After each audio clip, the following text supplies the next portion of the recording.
The acceptable use of technology. 701 KAR 5.120, the prevention of sexually explicit materials transmitted to schools via the computer. Board of Education also updated items here. These changes have been made subject to board approval. Of course, promoting or campaigning for individuals or political parties or issues, soliciting contributions to a political campaign, party, or an issue is not allowed with the use of Laurel County Board of Education technology.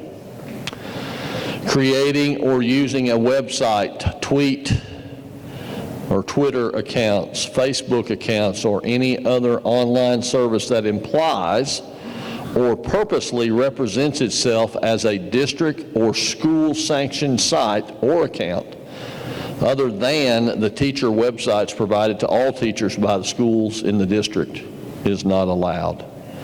Sending mass emails for non-school related purposes, not allowed.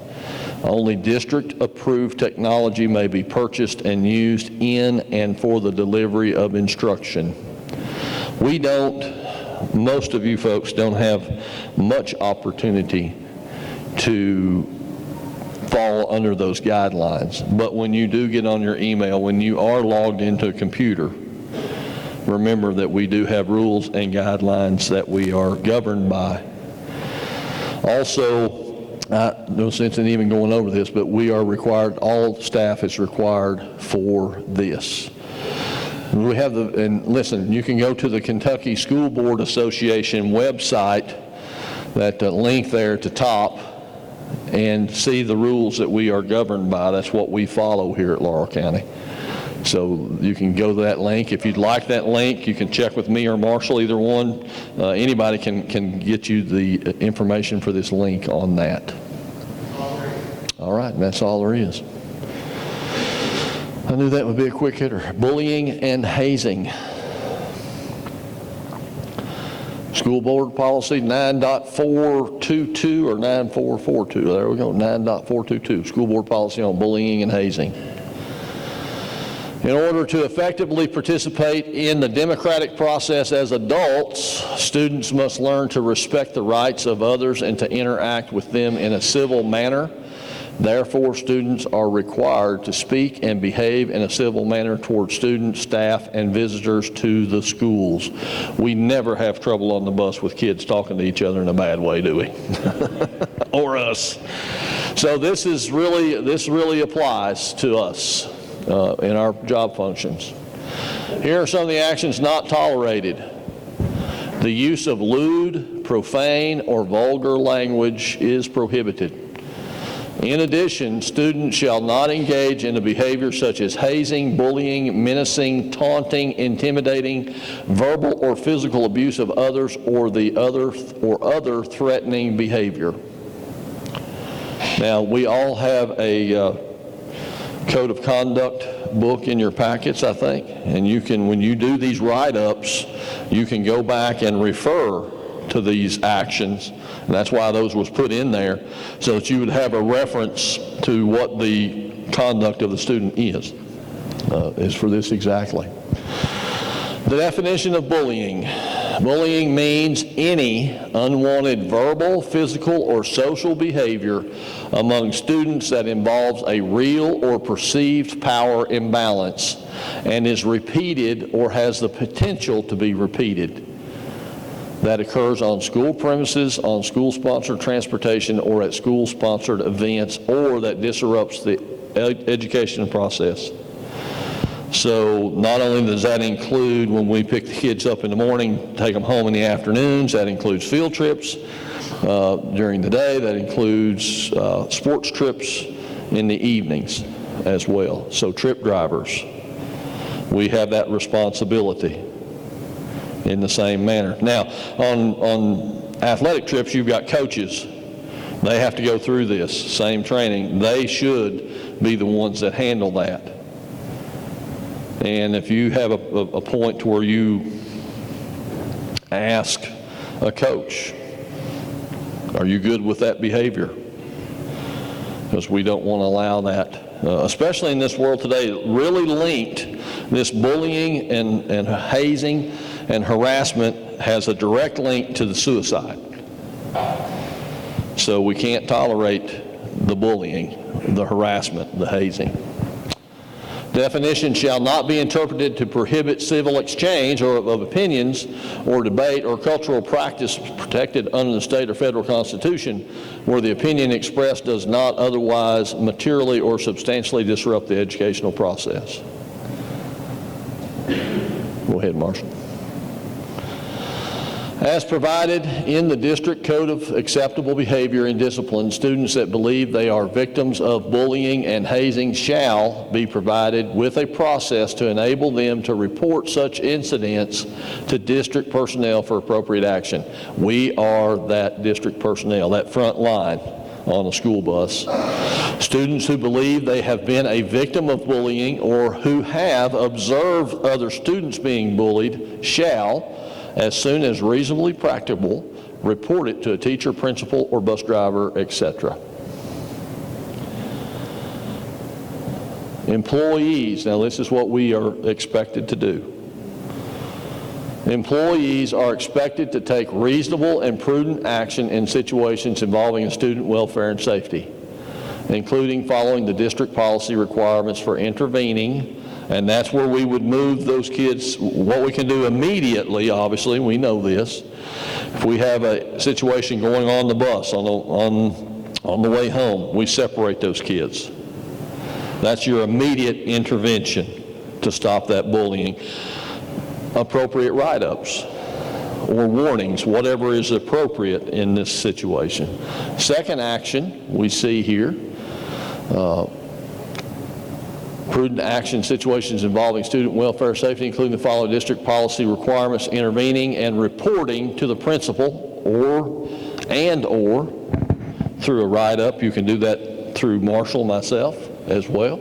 Immediate supervisor of those situations that threaten, harass, or endanger the safety of students or other staff members or visitors to school or district.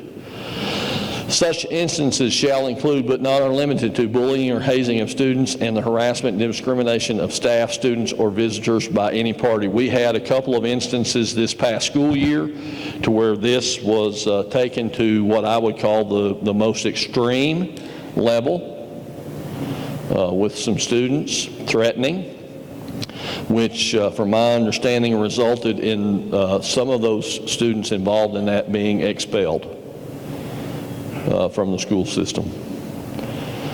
So as according to the level of severity, it can be up to expulsion. So it's important that we act properly on those. Cyberbullying, this is something that I dealt with just this week. Already had a parent calling trying to get ahead of cyberbullying by wanting their student, their child, to be placed on a separate transfer bus so that they would not be encountered any activity or any contact with another student. So, here it is a week and a half before school. I've already got parents calling me trying to get their child switched from a school bus transfer. So this is serious stuff, and it goes on a lot. Cyberbullying includes conduct that is based on, but not limited to, a student's actual or perceived race, color, national origin, gender, religion, disability, sexual orientation, or gender identity, distinguishing physical or personal characteristics, socioeconomic status, or association with any person as identified above. As used in this policy, the term electronic communication means communication through any electronic device, including, but not limited to, computers, telephones, mobile phones, pagers, and any type of communication, including, but not limited to, emails, instant messages, text messages, picture messages, and websites. We know it goes on. We see it sometimes. We hear about it mostly, and when we hear about it, we need to report it. We have that duty to report that. No student shall be subjected to cyberbullying by an electronic communication that bears the imprimatur of the school, regardless of whether such electronic communications originated on or off the school campus. The school shall have jurisdiction to prohibit cyberbullying that originates on the school's campus if the electronic communication was made using the school's technological resources, or the electronic communication was made on the school campus using the student's own personal technology resources. So that brings us into the point that your personal telephones, and that's what they're talking about. Logging in as a guest under the Laurel County Schools Wi-Fi opens that up. So just be aware of that for yourself. Parents shall be notified as soon as practicable if their child is involved in a school investigation concerning cyberbullying. School officials may search and seize students' personal electronic device, including but not limited to cell phones and computers under specific circumstances. That's information that we do not need to pass along as to a parent, because we will not be making those decisions as drivers. That usually goes on up to the principal level. Any evidence of cyberbullying discovered during an investigation should be preserved. Such actions may include, but not are limited to, saving the victim's cell phone, text, email messages, printing or copying posts, or other electronic communications available on websites before removing them. Students who wish to report incidents of cyberbullying should contact any school faculty member. Students, parents, and other school officials may also contact the principal to report instances of cyberbullying. This also falls, and I think it's bears repeating or saying, this can fall into workplace harassment too, if you are experiencing that type of action. All right, discipline code, what's that say, 2.20? 20, is this out of the code of conduct, Marshall? Hello, crickets. Hello. Is that? Is that out of the student code of conduct? It's just funny. You guys didn't see it, but I called Marshall. Next thing I know, it's like the prairie dog. You've seen that commercial? Up he pops. So, hello. Is this out of the student code of conduct? Okay. Right. So according to this, if they haven't changed, page 34. But this gives some examples of bullying and harassment. Bullying, hazing, it shows first, second, third offense, and the level of discipline. It can range, even on the first offense, it can range from just as mild as a conference all the way up to expulsion. And then of course that's there all the way up through 3 offenses. Some behavior that is not allowed that would fall into harassment: shoving, throwing objects, hitting another student, action using written, verbal, physical abuse with the intent to harass or harm another student. So that's why those student code of conduct books are important, just to read over and get some kind of idea. Okay, Marshall.